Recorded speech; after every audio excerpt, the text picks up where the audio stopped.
के चरणों में नमन करते हुए परम सत्य परम आदरणीय विश्वविख्यात पूज्य गुरुदेव के पावन चरणों को नमन करते हुए और आप सभी शिव भक्तों के चरणों में नमन करते हुए सुंदर आज कथा के तीसरे दिवस में हम सभी प्रवेश करेंगे। उससे पहले जिन भक्तों के नाम मंच से लिए जाएंगे वे अति शीघ्र मंच पे बता रहे हैं। श्री हंसराज जी अहीर, श्री रघुवंशी अहीर जी, श्री निकेत जी गुप्ता, अनिल जी पाटिल, मुकेश जी साहू, अजय जी जयसवाल, शुभम जी डोंगे, मीता जी बागमारे, शेखर जी बांदड़े, प्रशांत जी भोज, योगेश जी अग्रवाल, नरेश जी निकम, सुधीर जी साली, शिवाजी त्रिपुर्ण जी, प्रवीण जी गायकवाड़ बड़े ही आदर और सम्मान से मंच में बधारे व्यासपीठ का पूजन करें। पूज्य गुरुदेव से आशीर्वाद प्राप्त करके अपने जीवन को कृतार्थ करें। सुंदर इसी क्रम में जिन दानदाताओं ने, जिन भामाशाहों ने मंदिर, गौशाला, वृद्धाश्रम, अन्य क्षेत्र में अपनी स्वराशि प्रदान करी, उन सभी पावनसारी पुण्यशाली दानदाताओं के नाम। श्री संतोष जी रीवा मध्य प्रदेश से सुधा 500 रुपए की स्वराशि समृद्ध की। नीता जी श्रीवास्तव दिल्ली से सुधा 500 रुपए, गीता जी यादव भिलाई छत्तीसगढ़ से 500 रुपए, सुनीता देवी जी समस्तीपुर बिहार से सुधा 500 रुपए, अनीता जी शर्मा हरियाणा सुधा 2100 रुपए, मिंटू जी गुप्ता वेस्ट बंगाल से सुधा 500 रुपए, शीतल जी पटनायक की तरफ से रायगढ़ छत्तीसगढ़ से सुधा 500 रुपए, मोनिका महेंद्र जी साहू रायगढ़ छत्तीसगढ़ से सुधा 1000 रुपए, रतन जी चौधरी वेस्ट बंगाल से सुधा 500 रुपए, पूनम संकेत जी की तरफ से कोपरगांव महाराष्ट्र से सुधा 500 रुपए, ललित कुमार सिंह जी की तरफ से बिलासपुर छत्तीसगढ़ से सुधा 551 रुपए, सुशीला प्रकाश जी ताले की तरफ से सुंदर 21,000 रुपए की स्वराशि देकर आजीवन भोजन भंडार एक संस्था ग्रहण करी। सुनहरे अक्षरों में अपना नामांकित कराया। बहुत बहुत बधाई। सुधा विचार आपके सदस्यों समृद्ध की। आप सभी को ज्ञात है कि 21,000 रुपए की जो ये सहयोग राशि आप देते हैं उससे आजीवन भोजन भंडारे की सदस्यता आप ग्रहण करते हैं और साल में प्रतिदिन आपके नाम से एक दिन भोजन भंडारा होता है। यही क्रम प्रतिदिन सुचारू रूप से चलता है जिसमें सभी भक्त भोजन भंडारे का आनंद लेकर अपने जीवन को कृतार्थ में करते हैं, आनंद में करते हैं। आप भी इस सुंदर पावन पुनीत कार्य में जुड़ सकते हैं। 21,000 रुपए की सहयोग राशि देकर आजीवन भोजन भंडारे की सदस्यता ग्रहण कर सकते हैं और ये 21,000 रुपए की सहयोग राशि मात्र आपको एक बार समर्पित करना है, जमा करना है, जिससे इसी क्रम में ये भोजन भंडारा चलता रहता है। वेदही जी करूले की तरफ से अमरावती महाराष्ट्र से सुधा 1501 रुपए की सहयोग राशि आपने समृद्ध की। साहिनी जी कसब दिल्ली से सुधा 500 रुपए, संतोष जी एस.ए. जी हन्नीकर की तरफ से नांदेड़ महाराष्ट्र से सुधा 500 रुपए, मूलचंद जी मीना देवी जी की तरफ से कोलकाता वेस्ट बंगाल से सुधा 2101 रुपए, सुरेश कुमार जी ठाकुर मंडी हिमाचल प्रदेश से सुधा 500 रुपए, गुलाब सिंह जी की तरफ से दिल्ली से सुधा 500 रुपए, अंकित जी दीक्षित की तरफ से कानपुर उत्तर प्रदेश से 500 रुपए, ओमकार सुरेश जी सिंगारे की तरफ से भीड़ महाराष्ट्र से सुधा 500 रुपए, रूबी देवी जी की तरफ से नोएडा उत्तर प्रदेश से 1001 रुपए की सहयोग समृद्ध की। मिथिलेश जी गर्ग की तरफ से दिल्ली से सुधा 500 रुपए, विजय गोपाल जी की तरफ से मुंबई से सुधा 500 रुपए, धीरेन्द्र सिंह जी तोमर की तरफ से आलमपुर से सुधा 500 रुपए की सहयोग समृद्ध की। राम बोहरे जी यादव की तरफ से ठाणे महाराष्ट्र से 500 रुपए, नरेश जी की तरफ से संभाजीनगर महाराष्ट्र से 500 रुपए, सदानंद जी बरनबाल की तरफ से हावड़ा वेस्ट बंगाल से 500 रुपए, नीता बहन जी की तरफ से तापी से सुंदर आपने 1100 रुपए की सहयोग समृद्ध के। प्रकाश जी दत्तू जी की तरफ से नासिक महाराष्ट्र से 500 रुपए, गुड्डी देवी जी की तरफ से पटना बिहार से सुंदर 500 रुपए, रेखा नैना राम जी माली की तरफ से महाराष्ट्र से सुंदर 1001 रुपए की सहयोग समृद्ध की। उमेश शिवाजी सिंधे की तरफ से सुधा 500 रुपए, कुसुमलता जी दिल्ली से सुधा 500 रुपए, कोमल जी प्रफुल्ल जी नीले की तरफ से पुणे महाराष्ट्र से सुधा 500 रुपए की सहयोग समृद्ध के। अंगूरवाला गोपाल जी की तरफ से रतलाम मध्य प्रदेश से 500 रुपए, लक्ष्मण पंडित जी की तरफ से भिलाई छत्तीसगढ़ से सुधा 1111 रुपए, आशीष जी उपाध्याय गुजरात से सुधा 500 रुपए की सहयोग की। लक्ष्मी जी शर्मा की तरफ से सोलन हिमाचल प्रदेश से सुधा 1001 रुपए की सहयोग समर्पित की। शशि जी शर्मा लखनऊ उत्तर प्रदेश से 500 रुपए, दिलीप जी की तरफ से कन्नौज से सुधा 555 रुपए की सहयोग समर्पित की। बबीता जी गुप्ता गाजियाबाद उत्तर प्रदेश से 500 रुपए, प्रांजलि जी की तरफ से ऋषिकेश उत्तराखंड से सुधा 1001 रुपए की सहयोग से समृद्ध की। रेखा जी रावत देहरादून उत्तराखंड से सुधा 500 रुपए, पुष्पेंद्र सिंह जी की तरफ से प्रतापगढ़ उत्तर प्रदेश से 500 रुपए, रामकुमारी देवी जी की तरफ से लखनऊ उत्तर प्रदेश से 500 रुपए, कैलाशचंद जी भट्ट की तरफ से हल्द्वानी उत्तराखंड से 500 रुपए, विनय कुमार जी नरीला 1100 रुपए, अभिषेक जी त्रिपाठी की तरफ से लखनऊ उत्तर प्रदेश से 2100 रुपए, सरोज बुरा अमित जी कोल की तरफ से भोपाल मध्य प्रदेश से 1001 रुपए, नीतू जी भसीन की तरफ से दिल्ली से सुधा 1100 रुपए, संगीत मीनू जी तनवर की तरफ से दिल्ली से सुधा 2001 रुपए, राहुल जी महाजन पुणे महाराष्ट्र से सुधा 1001 रुपए की सहयोग अपनी समृद्ध की। उषा सिंह जी की तरफ से देहरादून उत्तराखंड से सुधा 2100 रुपए, नीता देवी जी की तरफ से सुधा 1051 रुपए, गणपत सिंह जी राधा देवी जी की तरफ से पुष्कर राजस्थान से 1100 रुपए, कंजल लता जी की तरफ से लखनऊ उत्तर प्रदेश से 1001 रुपए, जय सोमनाथ जी की तरफ से मुंबई से सुधा 1001 रुपए की सहयोग अपनी समृद्ध की। राम निवास जी जांगड़ा की तरफ से इशारा हरियाणा से 1100 रुपए, पुष्पलता जी धनाड़िया की तरफ से जोधपुर राजस्थान से सुधा 2100 रुपए, नितिन जतिन सिंह जी की तरफ से दिल्ली से सुधा 1500 रुपए, गजेंद्र नत्थू जी पाटिल की तरफ से सूरत गुजरात से सुधा 1100 रुपए, मधुरी जी मिश्रा की तरफ से कोलकाता वेस्ट बंगाल से सुधा 1100 रुपए, मनीष जी पवार की तरफ से दिल्ली से सुधा 2001 रुपए, आशीष रेखा जी तिवारी की तरफ से सुंदर 1001 रुपए की सहयोग से अपनी समृद्ध की। शारदा दीवान नवलगढ़ जी की तरफ से राजस्थान से सुंदर 2100 रुपए की सहयोग से अपनी समृद्ध की। हेमलता गिरधारी लाल जी अग्रवाल बिहार राजस्थान से सुधा 11,000 रुपए की सौ राशि अपने बाबा कमरेश्वर दामन समृद्ध की बात बताई। सुधा विचार आपके 1400 राशि अपने समृद्ध की। मोहन देव जी की तरफ से अमरावती मराठा से सुधा 1111 रुपए। यूसी नैनमाल की तरफ से केरल से सुंदर 1101 रुपए की सौ राशि अपने समृद्ध की। भगवान दास जी गोपी देवी की तरफ से जोधपुर राजस्थान से सुधा 1101 रुपए। राधे श्याम जी इंद्रावती जी शुक्ला की तरफ से 1101 रुपए। विजय लक्ष्मी जी वर्मा रायपुर छत्तीसगढ़ से सुंदर 21,000 रुपए की सौ राशि देकर आजीवन भोजन भंडार संस्था ग्रहण करी सुनहरे अक्षरों में अपना नामांकित कराया। बहुत बहुत बधाई। सुधा विचार आपके 1400 राशि अपने समृद्ध की। धर्मेंद्र जी मराठा राजस्थान से सुधा 1101 रुपए। गोपेश कुमार जी लखी सराय से सुधर आपने 1101 रुपए की सौ राशि की। निखिल कुमार जी ठाकुर महाराष्ट्र तो सुधा 1101 रुपए। संतोष रानी कमल नैनी जी शर्मा की तरफ से पंचकुला हरियाणा सुंदर 21,000 रुपए की सौ राशि देकर आजीवन भोजन भंडार संस्था ग्रहण करी सुनहरे अक्षरों में अपना नामांकित कराया। बहुत बहुत बधाई। सुधा विचार आपके 1400 राशि समृद्ध की। पार्वती सिंह जी की तरफ से लखनऊ उत्तर प्रदेश से 1101 रुपए। बसंती देवी दिल्ली से सुधा 1101 रुपए। सुशील जी अग्रहरी की तरफ से प्रतापगढ़ उत्तर प्रदेश से 1101 रुपए। कल्पना अमर सिंह जी राठौर की तरफ से कोरबा छत्तीसगढ़ से सुधा 21,000 रुपए की सौ राशि देकर आजीवन भोजन भंडार संस्था ग्रहण करी सुनहरे अक्षरों में अपना नामांकित कराया। बहुत बहुत बधाई। सुधा विचार आपके 1400 राशि समृद्ध की। ज्योति पांडे जी की तरफ से छपरा बिहार तो सुधा 5,100 रुपए की सौ राशि अपने गौ माता के चारा हेतु समृद्ध की। बहुत बहुत बधाई। नीता जी पांडे छपरा बिहार तो सुंदर आपने धर्मशाला के अंतर्गत जो हाल बन रहा है उसमें सुंदर 5,100 रुपए की सौ राशि समृद्ध की। बहुत बहुत बधाई। सुधा विचार आपके 1400 राशि समृद्ध की। अंकित जी त्रिपाठी की तरफ से सुधा 3,001 रुपए की सौ राशि आपने समृद्ध की। सोनी जी मिश्रा की तरफ से फरीदाबाद हरियाणा सुधा 1,000 रुपए। गुप्ताधन में परवड़ी मराठी से 1111 रुपए। तेज गीतिका जी कपूर की तरफ से जोधपुर राजस्थान सुधा 1101 रुपए। गुप्ताधन में सुधा 1,000 रुपए। अतुल कुमार जी की तरफ से भोपाल मध्य प्रदेश से 1101 रुपए। सुशील जी शिंगला की तरफ से पंजाब से सुधा 2,001 रुपए। साहिल जी चौधरी मेरठ उत्तर प्रदेश से 1101 रुपए। बनीता जी नेगी की तरफ से हरियाणा सुधा 1101 रुपए। विनोद जी ठाकुर की तरफ से मुरादाबाद उत्तर प्रदेश से 21 रुपए। सोमनाथ हरि बाबू जी सूर्यवंशी की तरफ से मराठी तो सुधा 5,001 रुपए की सौ राशि अपने बाबा कमरेश्वर धाम में समृद्ध की। बहुत बहुत बधाई। सुधा विचार सुधा से आपने समृद्ध की। नरेंद्र जी अघाड़े की तरफ से अमरावती मराठी से 1,000 रुपए। आशा संदीप जी की तरफ से पटियाला पंजाब से सुधा 1101 रुपए। बिंदु सिन्हा जी की तरफ से रायपुर छत्तीसगढ़ से सुधा 21 रुपए। उर्मिला सुभाष पूजा जी की तरफ से सुधा 1,500 रुपए। सुरेंद्र सिंह जी की तरफ से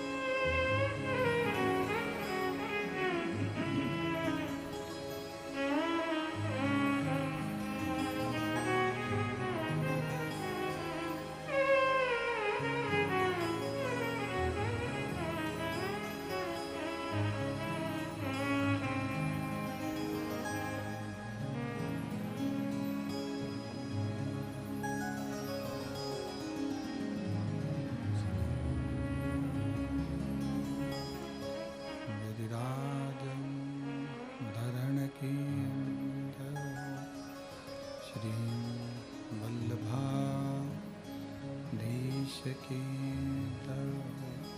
श्री गोसाई जी परम दयाल की श्याम सुंदर श्री यमुने महारानी की काशी विश्वनाथ भगवान की गौरा महारानी की श्री गणेश जी महाराज की सरस्वती मात की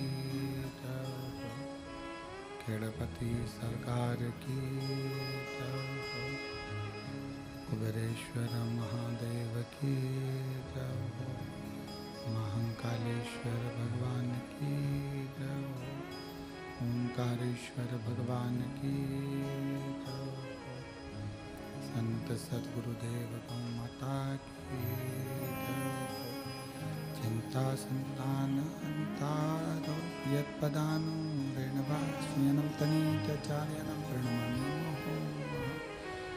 यदनुक्तो जन्तुआ सर्वदुःखातीतो भवेत् तमं सर्वदा वन्दे श्रीमद्वल्लभनन्दनम् अज्ञानतिमिरागास्य ज्ञानजशलाकया चक्षुरुन्मीलितेन तस्मै श्रीगुरवे नमः नमामि हृदय शेषलीलाचरब्धिशयनं लक्ष्मीसहस्राम्नि सविमानं कलानिधिं चतुर्विश्वचतुर्विश्वचतुर्विश्वतिभिस्तभाषविजायते योऽसौ पञ्चदा हृदये नमः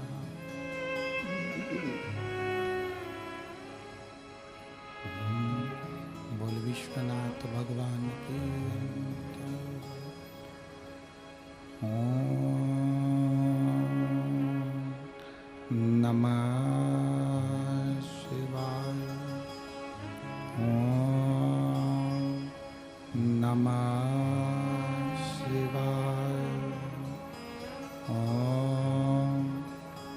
नमः शिवाय।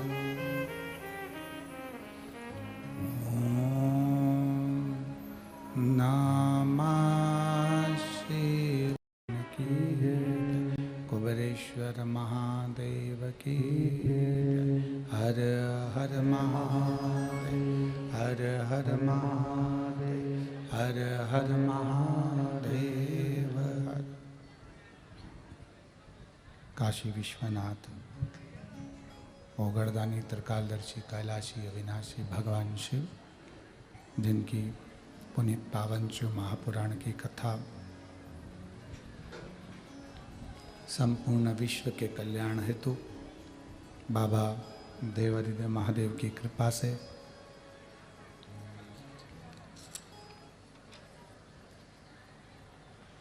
आप और हमको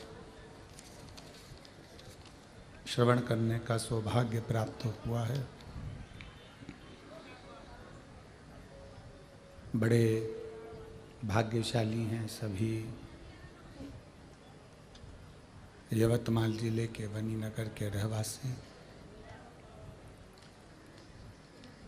जैसे पवित्र पुनीत पावन शिव महापुराण की कथा का लाभ ले रहे हैं। कथा के मुख्य आयोजक के रूप में स्वर्गीय सुरेश बाबू गोविंद प्रसाद जी जायसवाल जी एवं स्वर्गीय किशोर चिरंजी लाल जी बोधले के पावन स्मृति में ये पवित्र शिव महापुराण की कथा का आयोजन किया गया। मुख्य आयोजक के रूप में श्रीमती लक्ष्मी देवी, सुरेश जी जायसवाल, श्री दीपक जी, गोविंद प्रसाद जी जायसवाल, सोदीप्ति दीपक जी जायसवाल, श्री राजकुमार जी, सुरेश जी जायसवाल, श्रीमती सौभाग्यवती श्रद्धा राजकुमार जी जायसवाल, जायसवाल परिवार इस कथा के मुख्य यजमान का पद ग्रहण करे हैं। एक बार जोरदार ताली बजाकर इन सभी के लिए बहुत बहुत साधुवाद। प्रेशर बढ़ाओ। भगवान शिव, ओगड़दानी, त्रिकालदर्शी, कैलाशी, अविनाशी बाबा देवादिदेव महादेव, जो संपूर्ण विश्व का कल्याण करने वाले हैं,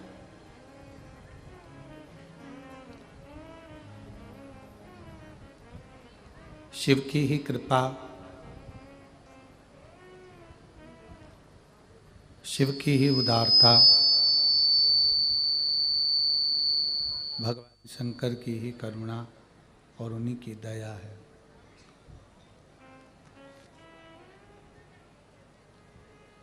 जो संपूर्ण जगत का उद्धार करने वाली ये पवित्र शिव महापुराण की कथा का लाभ लेने का सौभाग्य आप और हमको प्राप्त हुआ है।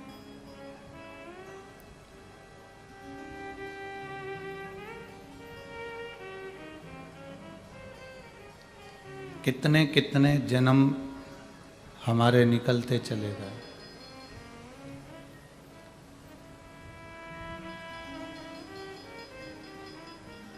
83,99,999 जन्म हम काट कर आए और उन जन्मों को काटने के बाद फिर हमारा ये मनुष्य का जीवन मिला।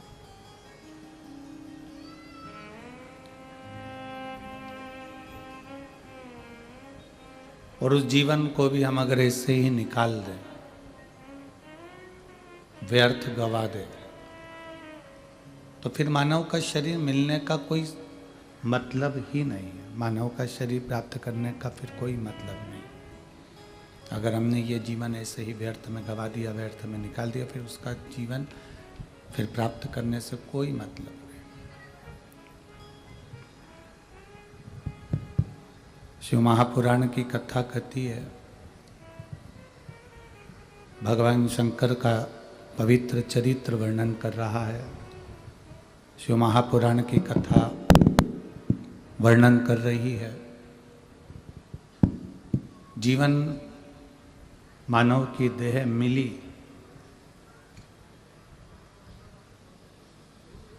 कितना कितना हमने परमात्मा के आगे गिड़गिड़ाए होंगे, हाथ पैर जोड़े होंगे, कितनी कितनी प्रार्थना करी होगी। यहाँ आओ भैया, एक जनी सुनो, यहाँ खड़े हो गए।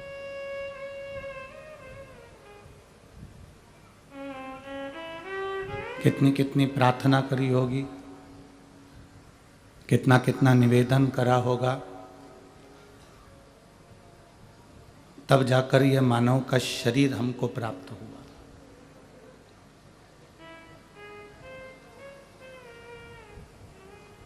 अब इतनी गिड़गिड़ाने पर, प्रार्थना करने पर यह मनुष्य का जो शरीर मिला, और वह शरीर भी ऐसे ही चले जाए, केवल निंदा में, बुराइयों में, अपशब्दों में, तानों में, आड़े टेढ़े शब्दों में,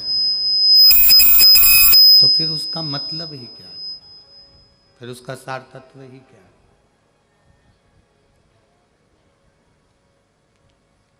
क्यों मिला है? 3.5 करोड़ रोम छिद्र ये मानव के शरीर को दिए, तो क्यों दिए? किस लिए? कभी आपने कल्पना करी कि कितना विचित्र शरीर भगवान ने बनाया, जो शरीर संसार में कोई नहीं बना सकता। रोबोट बना सकते हो, प्लास्टिक के पुतले बना सकते हो, फाइबर के पुतले बना सकते हो, सब शरीर बना सकते हो, पर मानव का शरीर बनाना बहुत कठिन है। कितना विचित्र शरीर है। खूब मेहनत करो, खूब मेहनत करी तो शरीर में से पसीना निकलना प्रारंभ हो गया। बोलो, निकला कि नहीं निकला? आप रोड पे से चलकर यहां तक आते हो, आप इतनी पैदल चलकर आते हो, तो आपके शरीर में से पसीना निकलता है कि नहीं निकलता? बोलो तो जम के। निकलता है ना। जब शरीर में से ये पसीना बाहर निकल रहा है, अब कोई से तुम पूछो कि ये पसीना कहाँ से निकल रहा है, तो कहेंगे ये हमारे जो ये 3.5 करोड़ रोम छिद्र हैं, इन 3.5 करोड़ रोम छिद्र में से ये पसीना बाहर निकल रहा है। मतलब शरीर में ये 3.5 करोड़ जो रोम छिद्र हैं, इसमें से पसीना निकलता रहता है, इसमें से पसीना निकल रहा है।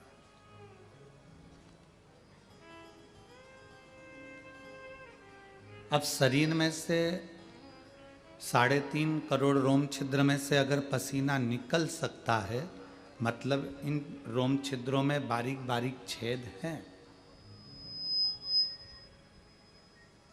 बारीक बारीक छिद्र हैं, जो 3.5 करोड़ रोम छिद्र में से पसीना निकल रहा है।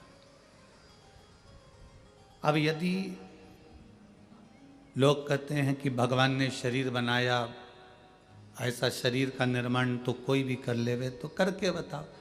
3.5 करोड़ रोम छिद्र में से पसीना बाहर निकलता है, पर व्यक्ति अगर स्विमिंग पूल में नहाए, या नदी में नहाए, या तालाब में नहाए, या बावड़ी में नहाए, कुएं में नहाए, खड्डे में नहाए, बारिश में नहाए, तो ये पानी फिर अंदर क्यों नहीं घुसता है? जरा विचार करिएगा कि बनाने वाले ने जो शरीर बनाया, बनाने वाले ने जो शरीर का निर्माण करा, वो साधारण निर्माण नहीं है। बनाने वाले ने जो शरीर बनाया वो साधारण नहीं है। वो शरीर बनाने वाले ने बनाया जरूर है, पर वो साधारण नहीं है। पसीना निकल रहा है, पर उन रोम छिद्रों से पानी अंदर नहीं जा रहा।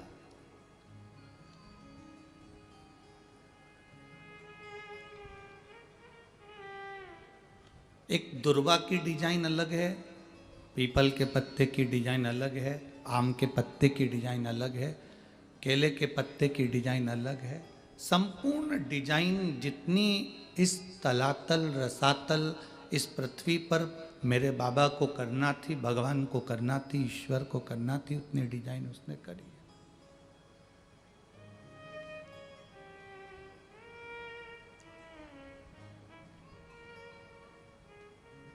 एक बार जिसको जन्म दे देता है उसकी वैरायटी का, उसकी डिजाइन का दूसरा पैदा ही नहीं करता है। माता के गर्भ से भी 4 बच्चे जन्म लेते हैं, 5 बच्चे जन्म लेते हैं, तो एक जो जन्म ले लेता है उसकी डिजाइन का दूसरा पैदा नहीं होता।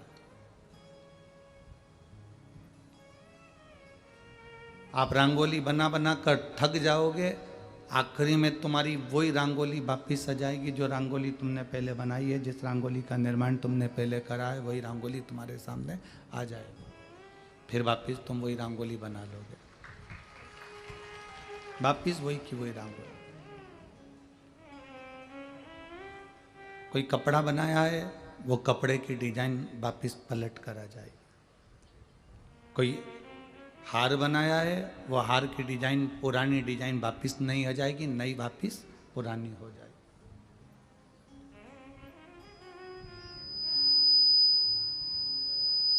सब कुछ वही की वही होते चले जाता, डिजाइनें वही की वही आती रहती है, कपड़ा वही की वही आता रहता है, श्रृंगार वही की वही आता रहता है। केवल एक परमात्मा जो डिजाइन बनाता है उसकी डिजाइन का तुम 100 साल पहले का भी निकाल कर देख लेना, आज तक वो डिजाइन का पैदा ही नहीं हुआ। जो एक बार डिजाइन बनाई, उस डिजाइन के बाद में दूसरी डिजाइन नहीं बनाई।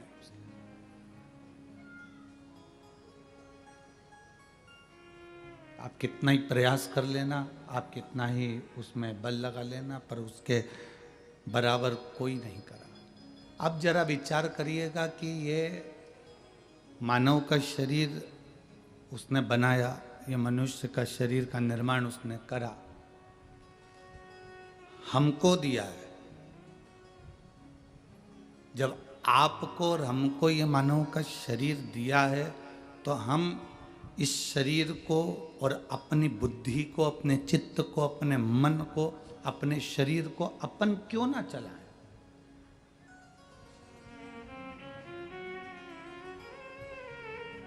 आप में से कितने लोग हैं पार्किंग में गाड़ी ने छोड़ा और छोड़ने के बाद तुम कथा के पंडाल तक किसी के कंधे पर आए या किसी की गोदी में बैठ कर आए? कोई बैठ कर आया?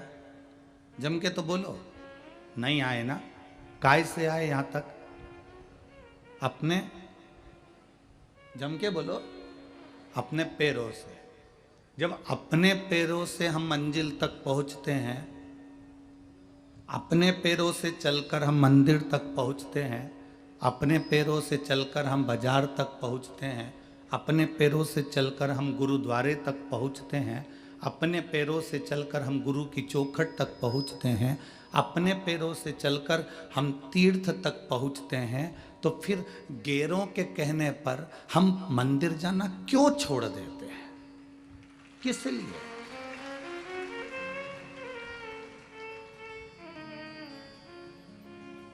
अपने पैरों के बल पर हम मंदिर जा रहे हैं, अपने पैरों के बल पर हम तीर्थ जा रहे हैं, अपने पैरों के बल पर हम कथा में जा रहे हैं, अपने पैरों के बल पर हम सत्संग में, गुरुद्वारा, संगत में जा रहे हैं। तो फिर हम गैरों के कहने पर, कोई व्यक्ति ने कह दिया वहाँ मत जाओ, हम नहीं गए। किसी ने कह दिया ऐसा मत करो, हमने वैसा कर लिया। किसी ने कह दिया ये कपड़ा अच्छा नहीं लग रहा, हमने छोड़ दिया। किसी ने कह दिया तुझे ये हार अच्छा नहीं लग रहा, तुमने छोड़ दिया। किसी ने कह दिया तू रोज रोज मंदिर जाती है, अच्छा नहीं लग रहा, तो तुमने छोड़ दिया। गैरों के कहने पर हम परमात्मा का भजन क्यों छोड़े?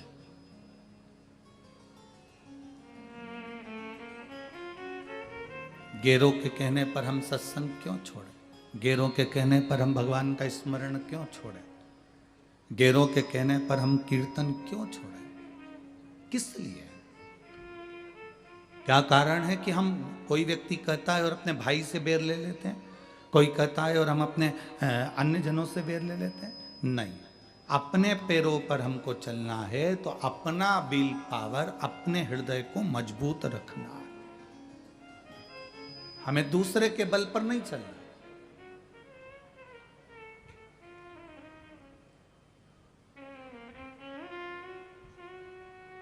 आप इतने सारे बैठे हो, लाखों की संख्या में आए हो, आपसे पूछें,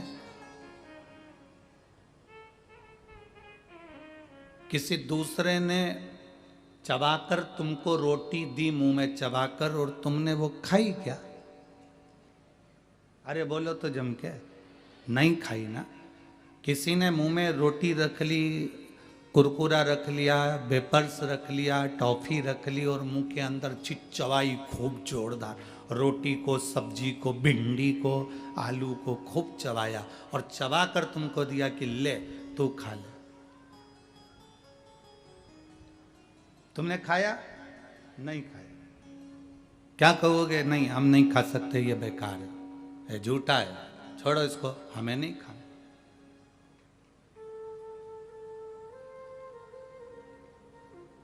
हम अपनी रोटी स्वयं चबाएं, हम अपनी रोटी स्वयं खाएं, हम अपने हाथ से जो रोटी खाएंगे और मुंह से चबाएंगे दांतों से, वो हमको सुख प्रदान करेगी, हमें आनंद की अनुभूति देगी।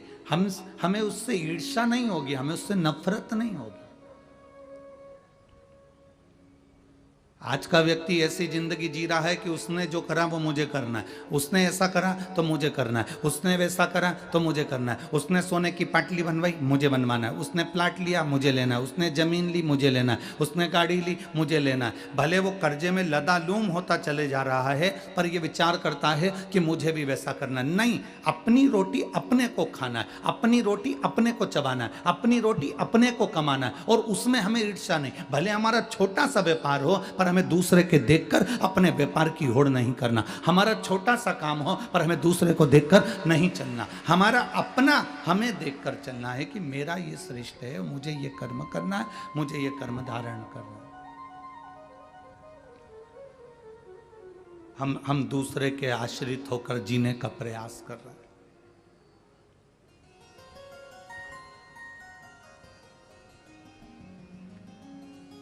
केवल एक रामचरितमानस में केवल एक बंदर ऐसा था, एक बानर ऐसा था, जिसको राम जी लंका से, राम जी महाराज सारे बानरों को लेकर अयोध्या गए थे, बस केवल एक बानर ऐसा था जिसको राम जी लेकर नहीं गए थे।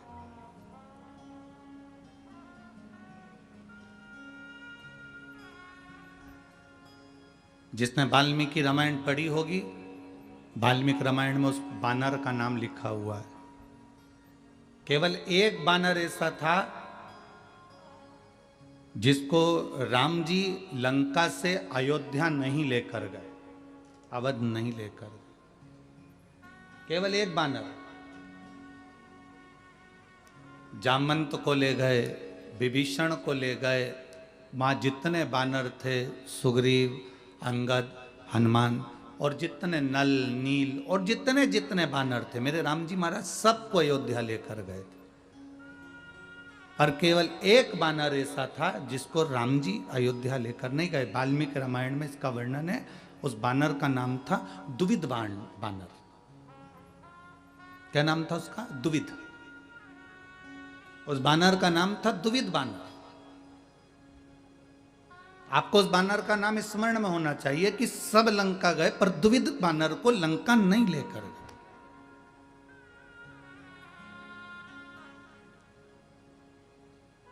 कारण क्या था? ऐसा दुविध बानर ने कर क्या दिया था कि राम जी उसको लंका लेकर नहीं गए?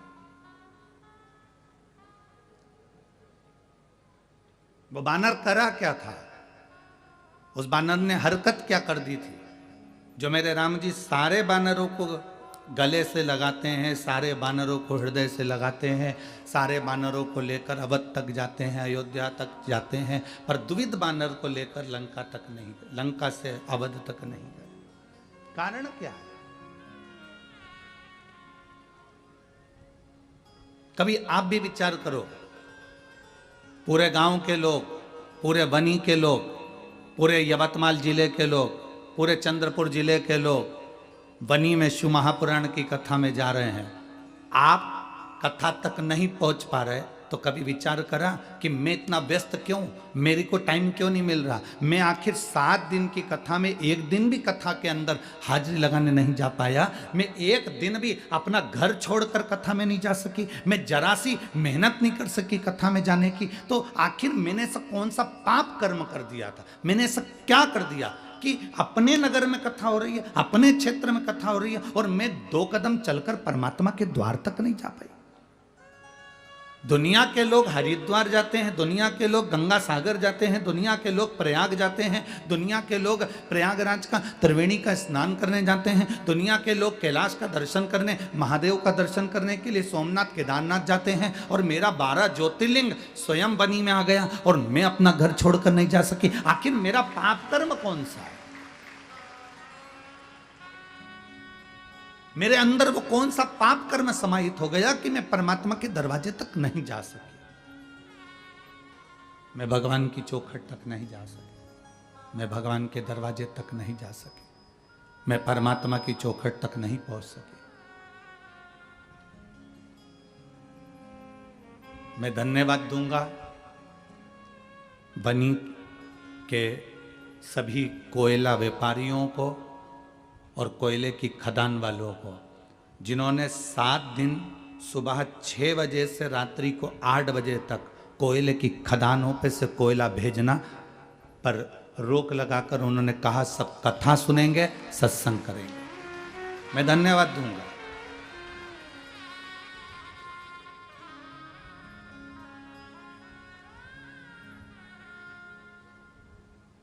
ये साधुता है आपकी। आपने भोलेनाथ जी के लिए समय निकाला है। जब तुमको जरूरत पड़ेगी ना, मेरा भोला बाबा समय निकाल कर तुम्हारे दरवाजे पर खड़ा मिलेगा, ये निश्चित था। मैं बनी की सिख समाज को धन्यवाद दूंगा। सिख समाज के भक्त सुबह से लेकर शाम तक यहाँ लाखों भक्त आते हैं और सबको चाय की व्यवस्था, बिस्कुट की व्यवस्था सिख समाज के लोग कर रहे हैं। उसके लिए साधुवाद है आपको, धन्यवाद बहुत बहुत।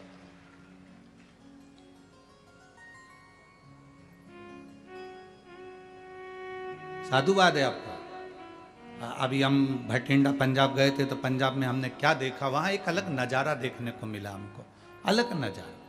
वहाँ जितने सिख भाई पुलिस की नौकरी कर रहे थे, वो ड्यूटी के टाइम ड्यूटी करते थे, और ड्यूटी के पहले और ड्यूटी के बाद लोगों को कोई खिचड़ी, कोई हलवा, कोई चाय, आप लोगों के पास में कई बार आप लोगों ने वीडियो भी सोशल मीडिया पर और आस्था चैनल पर देखी हो, सेवा में लगे रहे।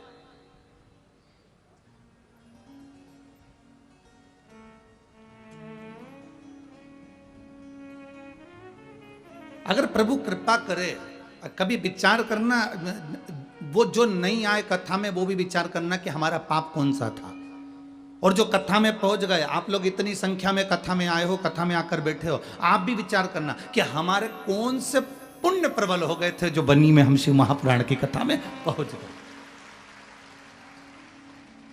वो भी विचार करें और आप भी विचार करो।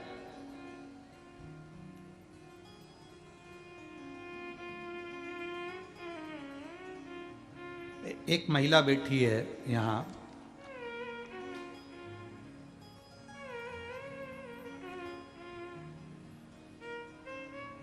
मैं सो लीलाबाई जाधव, पति केवल सिंह जाधव, रहना घंटजी, यवतमाल, महाराष्ट्र। अब क्या नाम लिखा है इसमें आप लोग समझ गए होंगे, घाटजी यवतमाल, महाराष्ट्र। मेरा मोबाइल नंबर ये, कहीं बैठी हैं क्या? हाथ हिलाइएगा। बच्चा लाई है क्या साथ में? नहीं लाए।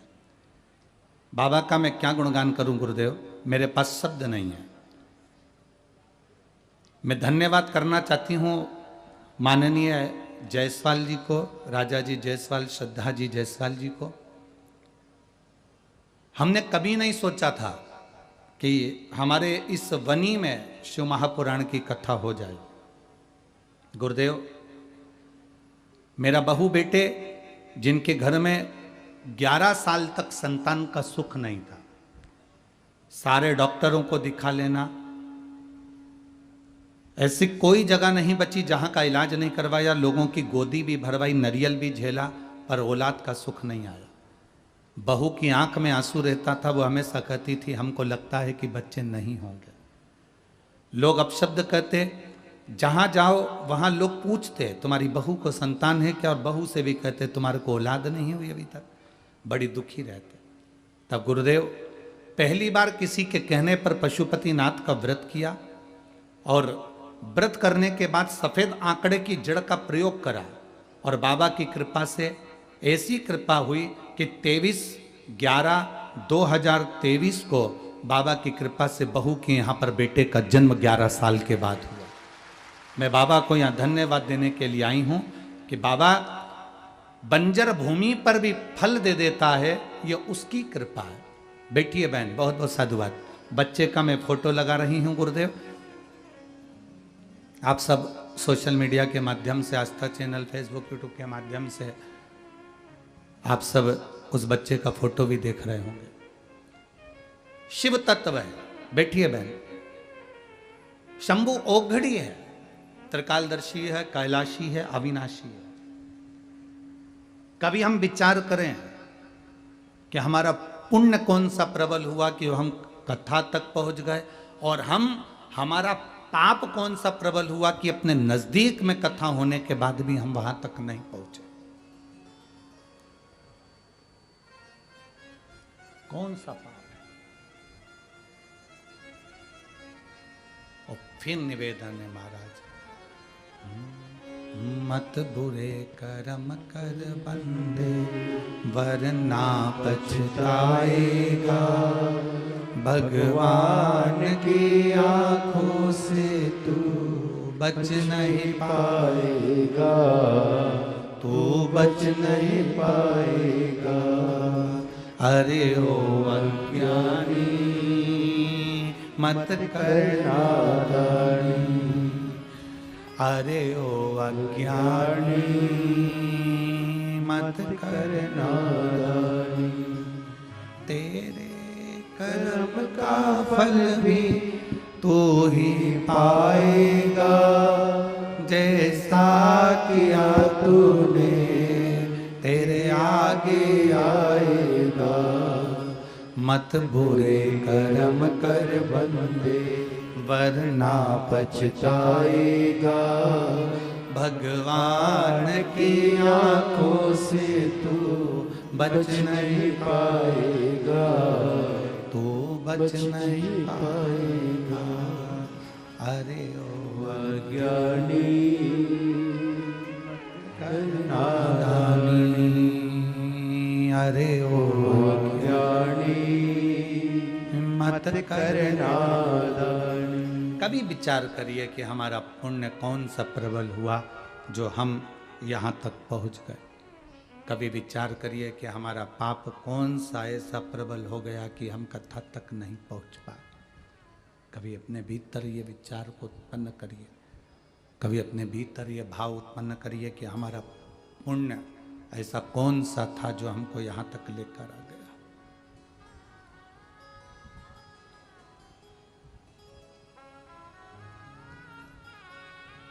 दुविध नाम का वो बानर, दुविध नाम का वो बंदर, राम जी सबको लेकर जा रहे हैं,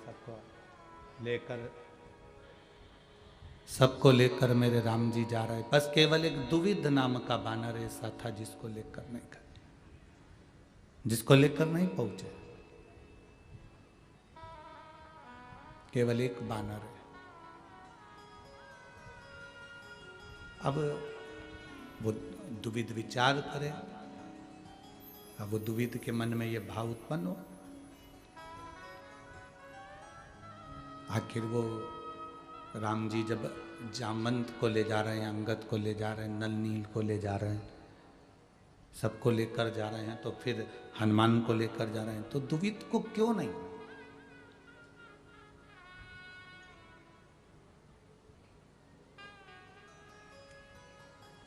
दुविध को किस लिए?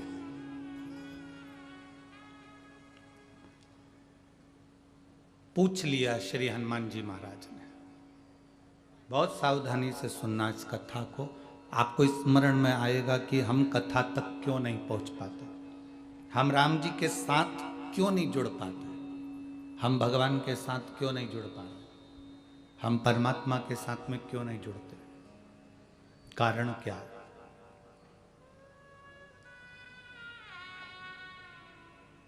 आप में कई लोग ऐसे होंगे जिन्होंने एक अनुभव किया होगा।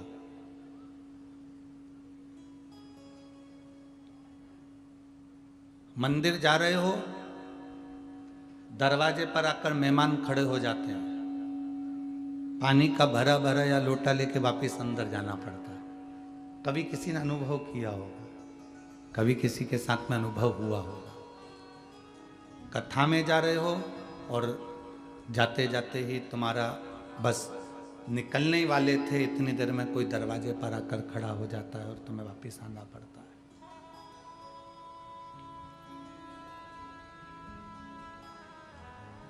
बहुत अच्छा शरीर है, बहुत अच्छा स्वास्थ्य है, बहुत अच्छा शरीर है, बहुत अच्छा स्वास्थ्य है, और मालूम पड़े तुम बस कथा में जाने की तैयारी थी और शरीर में कोई रोग, कोई तकलीफ, कोई कष्ट आ गया और तुम्हें वापस जाना पड़ा। वापस तुम अपने अपने घर में चले गए, वापस की वापस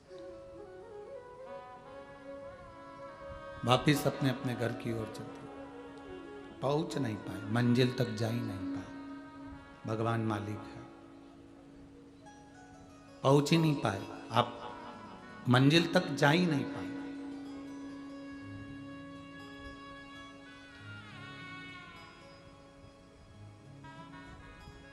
क्यों? किस लिए? किस कारण?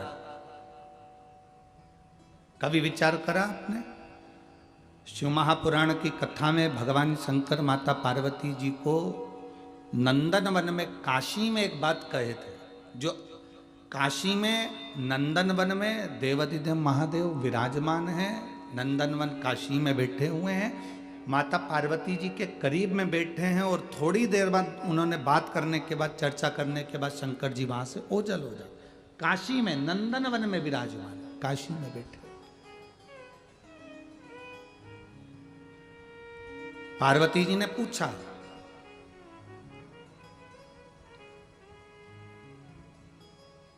कौन से जन्म का पुण्य प्रबल होता है जो जीव आपके दरवाजे तक पहुंचता है? कौन से जन्म का पुण्य प्रबल होता है जो जीव आपके दरवाजे तक पहुंचता है? शिव महापुराण की कथा कहती है, भगवान देवाधिदेव महादेव माता पार्वती जी से कहते हैं, पार्वती जी मैं एक जन्म की बात नहीं करता, 84 लाख योनियां जो मानव के शरीर को मिली है, और उस मानव के शरीर में जीव जन्म लेने के बाद शिवालय के दरवाजे पर, चौखट पर, उसके आसपास एक जन्म नहीं 71 जन्म भ्रमण करता है, तब जाकर मनुष्य शंकर के शिवालय तक मनुष्य देह धारण कर कर पहुंच पाता है। एक जन्म की बात नहीं है, यहां पर 71 जन्म निकल गए। 84 लाख योनियों में से 71 योनियां, 71 जन्म ऐसे होते हैं जिन 71 जन्म में हम शिव के करीब में रहते हैं, भगवान के नजदीक रहते हैं, भगवान के करीब में।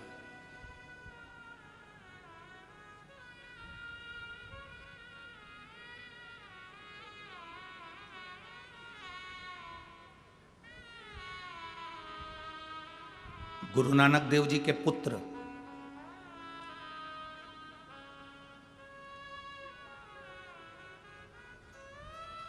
गुरु नानक देव जी के बेटे ने भी एक बार गुरु नानक देव जी से कहा था, सत्संग में मन लगना और नहीं लगना, इन दोनों में अंतर क्या है?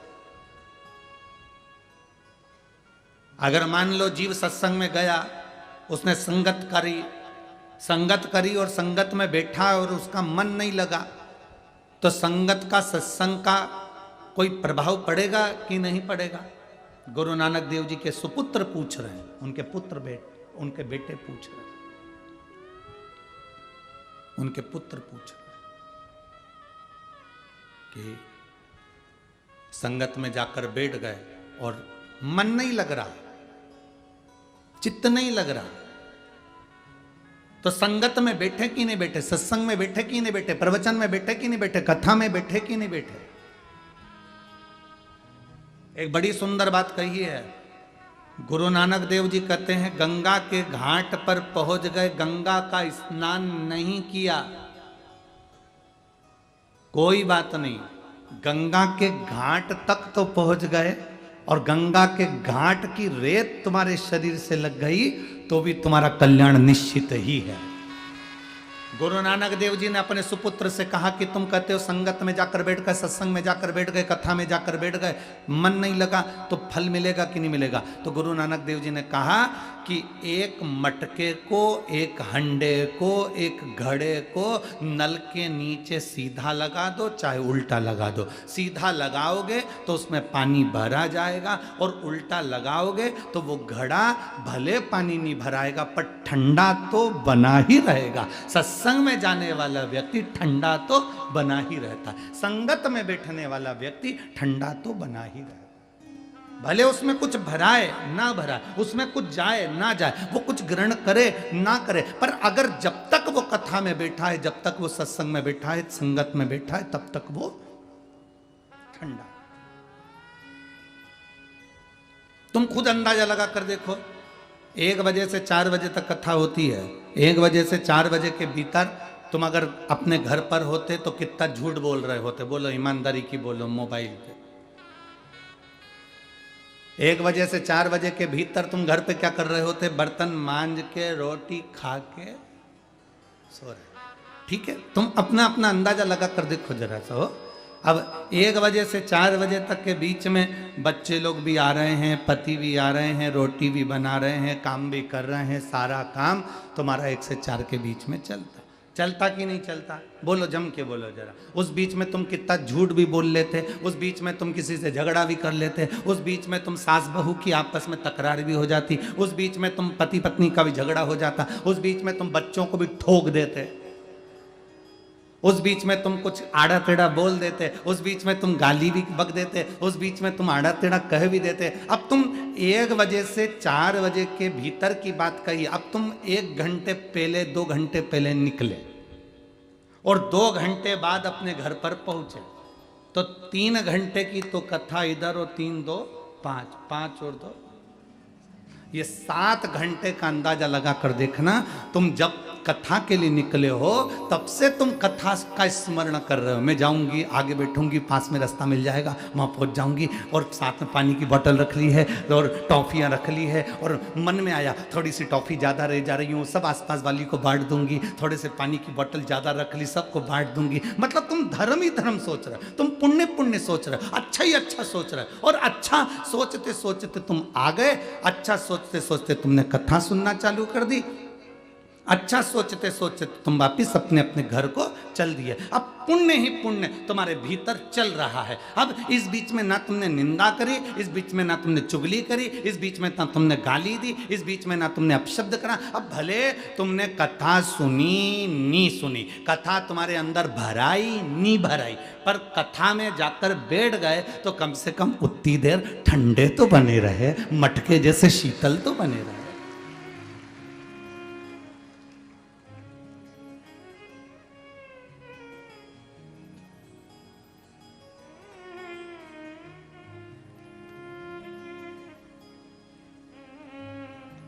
पंद्रह मिनट भी तुम बिना मोबाइल की चैट देखे बिना नहीं रह सकते। 15 से 20 मिनट में तुमको ना जाने वो कौन सी चींटी आके काटती है।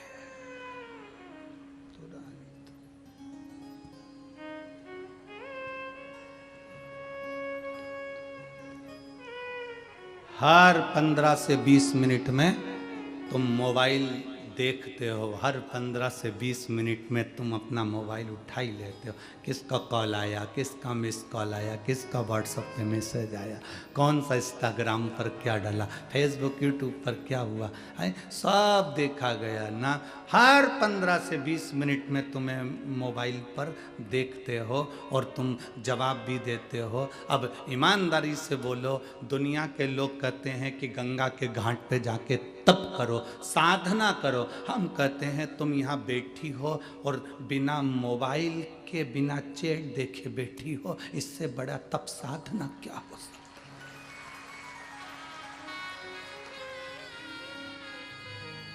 इससे बड़ी तप साधना क्या होगी।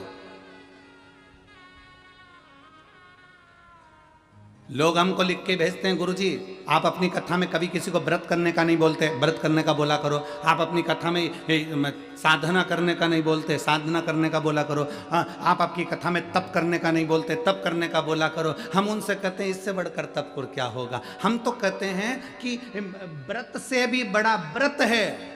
अगर तुम कथा में 3 घंटे मोबाइल बंद करके बैठे हो, इससे बड़ा व्रत दुनिया में कोई नहीं हो सकता।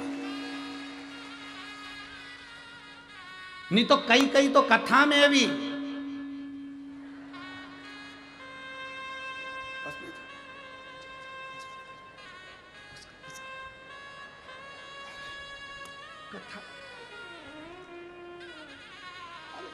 इससे बड़ा तप और क्या होगा, इससे बड़ी साधना और क्या होगी।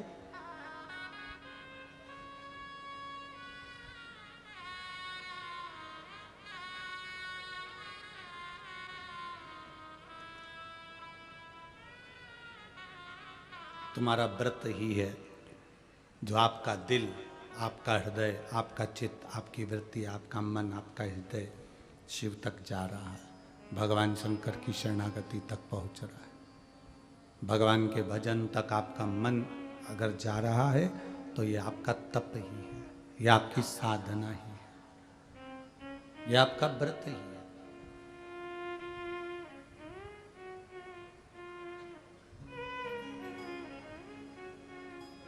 एक बानर जिसका नाम है दुविध बानर, हनुमान जी के मन में यह बात खल गई कि वो दुविध बानर को राम जी लंका से अवध नहीं ले जा रहे हैं। उसका कारण क्या?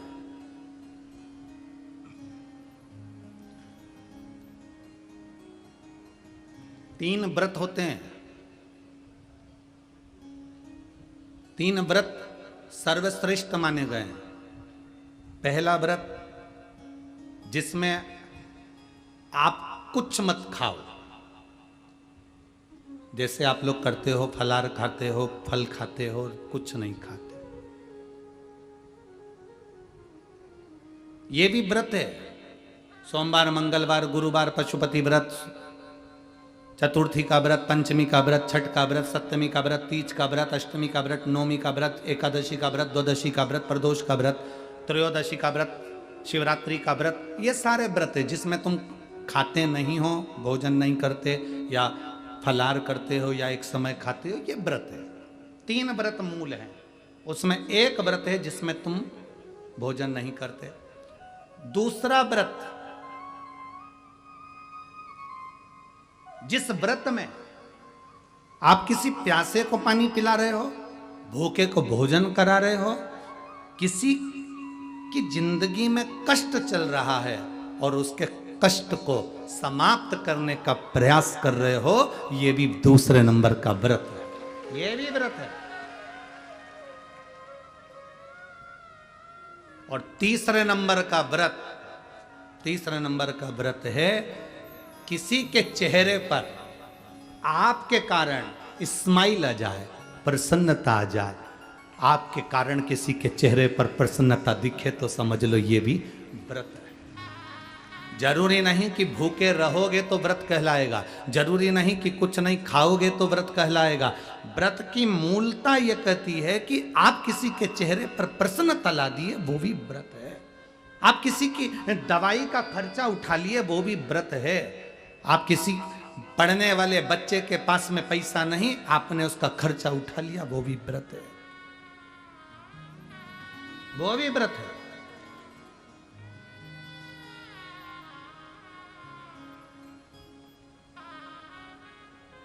आप लोग जो विठले सेवा समिति को जो दान देते हो ना, कभी एक बार मौका लगे आपका तो सीहोर आकर, एक रजिस्टर हमारे सीहोर में रखा रहता है कार्यालय पर, उसको देखना।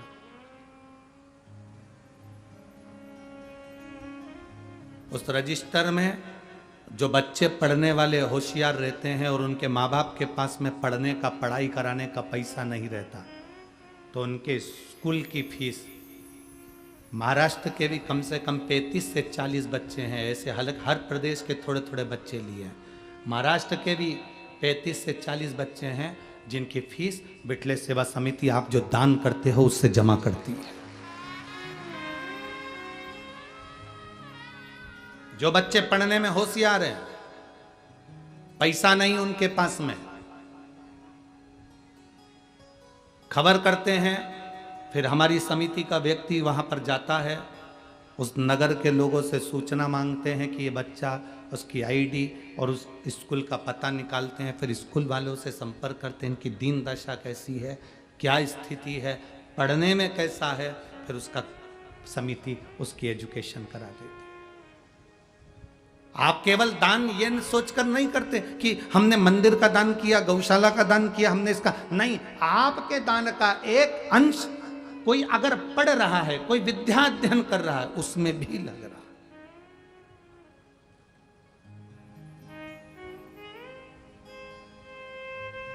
है। इसीलिए हम आप लोगों को बार बार कहते हैं कि आपने अगर 1 रुपया भी विठले सेवा समिति को दिया है, 3 दान करो तो 25 बार जाकर देखो। 3 दान कौन से? पहले नंबर पर कन्यादान, कन्यादान करा है तो बेटी के घर पर जाकर देखना कि तुम्हारी बेटी सुखी है कि नहीं, कहीं बेटी को दुख तो नहीं है। दूसरे नंबर पर गौदान, गाय अगर किसी ब्राह्मण को दी है तो उसके दरवाजे पर जाकर देखो कि गौ माता की सेवा सही हो रही है कि नहीं हो रही, वरना मालूम पड़े कि गाय ने जब तक दूध दिया तब तक तो रखी, फिर मालूम पड़े कसाई के घर बेच दी। 3 दान हमेशा जाकर देखना चाहिए। पहले नंबर पर बेटी का कन्यादान करो तो कन्यादान करी हुई बेटी को जरूर जाकर देखो कि बेटी को दुख तो नहीं है। दूसरे नंबर पर गौदान, गौदान करने के बाद जाकर देखो कि गाय को सब व्यवस्था है कि नहीं, उसको चारा मिल रहा है कि नहीं, उसको पानी मिल रहा है कि नहीं मिल रहा। मालूम पड़े दूध के चक्कर में कोई लेकर चले गया, तुमने गौदान कर दिया अपने दादा परदादा के नाम से, और मालूम पड़े गाय दुखी है तो हमको दुख होगा। तीसरे नंबर पर लक्ष्मी का दान, तुमने जो दान करा है पैसे का 1 रुपया भी अगर समिति को या किसी को दिया है, वहां जाकर देखो कि तुम्हारा धन सही जगह लग रहा है कि नहीं लग रहा। हजारों लोग भोजन कर रहे हैं कि नहीं कर रहा है, वो सही स्थान पर लगा कि नहीं लगा। मालूम पड़े कटोरे में भिखारी ने पैसा लिया, शाम को जाकर मदिरा में लगा दिया, मांसाहार में लगा दिया, जुए में लगा दिया, वेश्यावृत्ति में लगा दिया, वो दान करने से कोई मतलब नहीं, उस दान का कोई मतलब नहीं। बेटी का दान करो तो 50 बार पहले जाकर देखो बेटी सुखी है कि नहीं। गौ का दान करो तो गौ माता को जाकर देखो गौ माता सुखी है कि नहीं।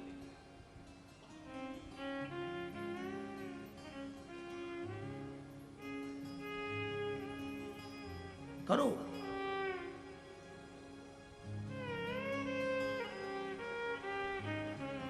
भजन करो,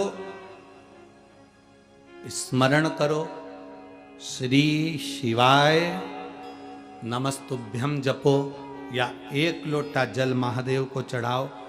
ये मत देखना कि दुनिया को अच्छा लगा कि नहीं लगा, दुनिया ने क्या कहा उससे मतलब मत रखना। जल चढ़ाओ तो ये देखना कि अपने दिल को सुकून मिल रहा है कि नहीं मिल रहा, अपने आप में हमको अच्छा लग रहा है कि नहीं लग रहा।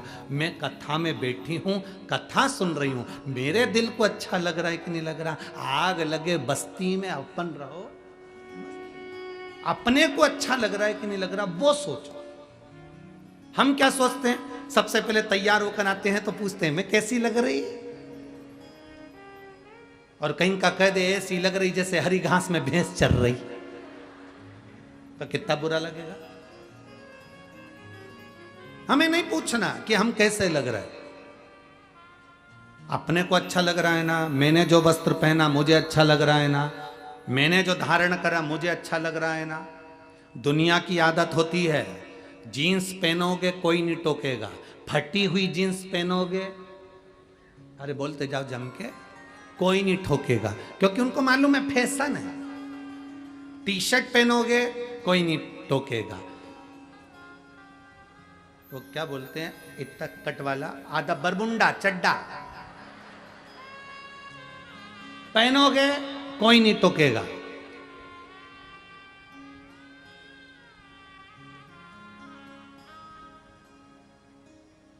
मुंह पे चाहे तुम कितना भी क्रीम पाउडर लगा लो, बोलते जाओ जम के, कोई नहीं टोकेगा। शॉपिंग मॉल में कितना घूम लो, कोई नहीं टोकेगा। पर एक दिन अगर तुमने धोती और कुर्ता और सिर पे चंदन, गले में रुद्राक्ष पहन लिया तो टोकेंगे, टोकेंगे।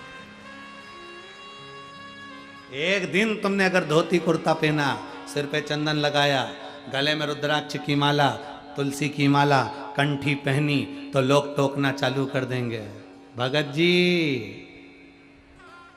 बाबा जी, महाराज जी।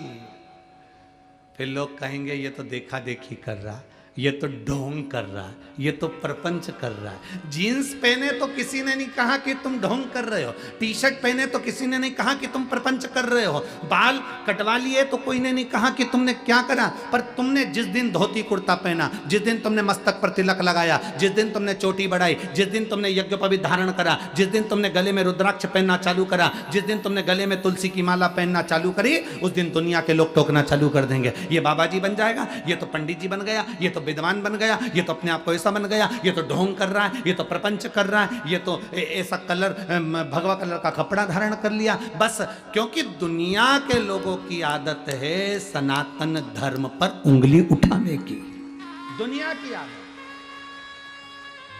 आप बेकार जगह जाओगे कोई नहीं टोकेगा, आप मदिरा की दुकान पर जाओगे कोई नहीं टोकेगा, आप गलत जगह पर बैठोगे कोई नहीं टोकेगा, अच्छी जगह पर बैठोगे टोकेंगे। सुंदरकांड में जाकर बैठ जाओ टोकेंगे। सुंदरकांड में बैठने में भी शर्म आती है, मालूम लोग क्या कहेंगे, वहां पर भी शर्म। भजन में बैठोगे तो लोग क्या कहेंगे, आधे से ज्यादा लोग तो शिव महापुराण में इसलिए नहीं पहुंचते, लोग क्या कहेंगे। ये भी बैठी थी कथा में, ये भी।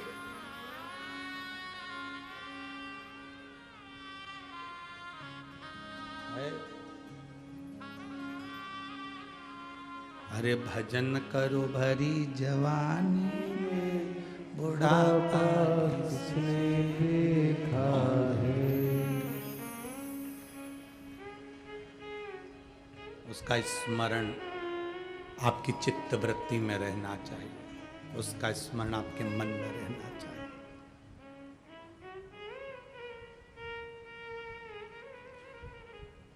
जल चढ़ाते समय अपने दिल को अच्छा लगना चाहिए, बेलपत्री चढ़ाते समय अपने दिल को अच्छा लगना चाहिए, प्यासे को पानी पिलाते समय अपने दिल को अच्छा लगना चाहिए, भूखे को भोजन कराते समय अपने दिल को अच्छा लगना चाहिए।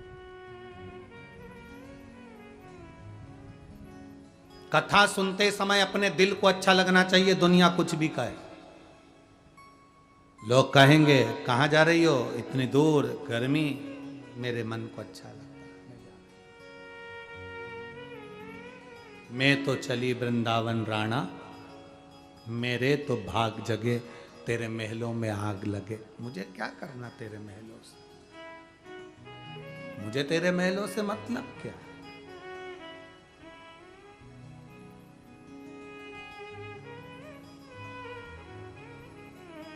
वो कहते ना, देहाची तिजोरी भक्ति चाच ठेवा, उघड़दार देवा, उघड़दार देवा, देहाची तिजोरी भक्ति चाच ठेवा, उघड़दार देवा, उघड़दार देवा,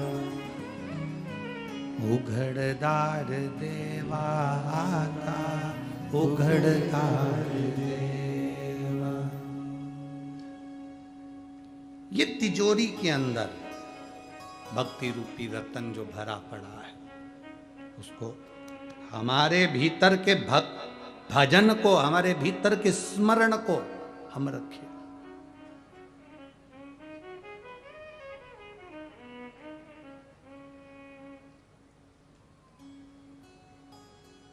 शादी में भोजन करने से पेट अच्छा भराता है कि घर में भोजन करने से पेट अच्छा भराता है? बोलो बोलो, जम के बोलो जरा। घर में। तो शादी में तो रसगुल्ला भी बना है, इमरती भी बनी है, पकोड़ा भी बना है, दही बड़ा भी बना है, इमरती भी बनी है, सब कुछ बना, पर पेट नहीं भरा है। 10 दिन तुम शादी का भोजन कर लो, 11वें दिन तुमको घर की रोटी की याद आएगी, भले बिना घी की हो, भले बिना घी की।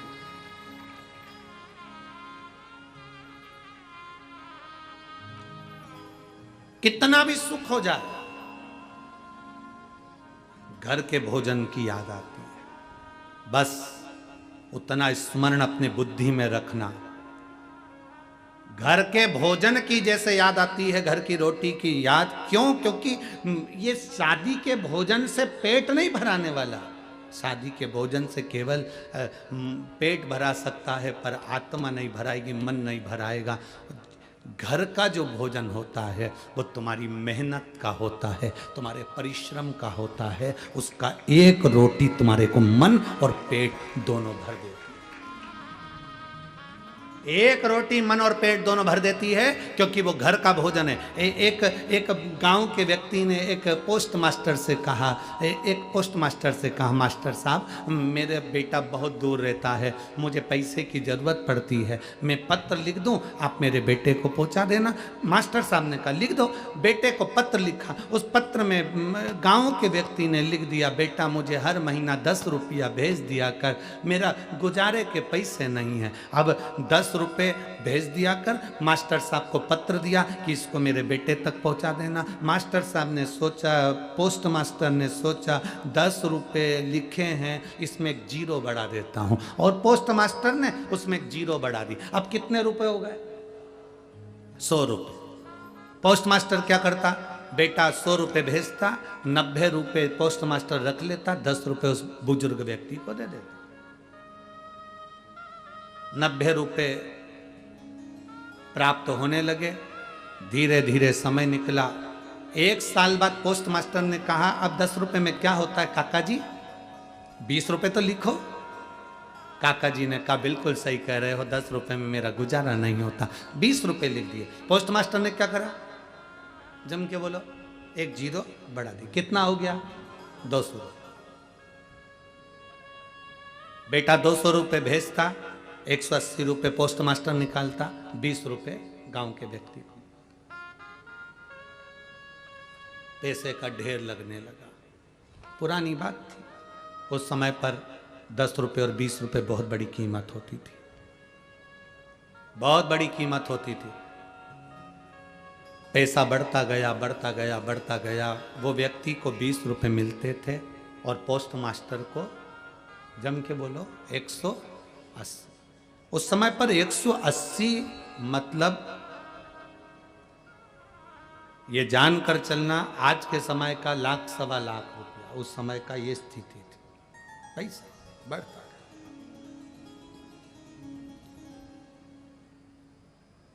पोस्ट मास्टर बड़ा खुश, गाड़ी आ गई, बंगला बन गया, नाम हो गया, शोहरत हो गई, इज्जत हो गई, धन हो गया। जैसे जैसे धन बढ़ता है, व्यक्ति की सोच बढ़ जाती है कि मैं पद प्रतिष्ठा वाला हो गया। पर उसको सोचना चाहिए कि जो मेरे पास में 180 रुपये आए हैं वो मेरे नहीं हैं, वो किसी और के हैं, मैं तो बस इसका भोग कर रहा हूं।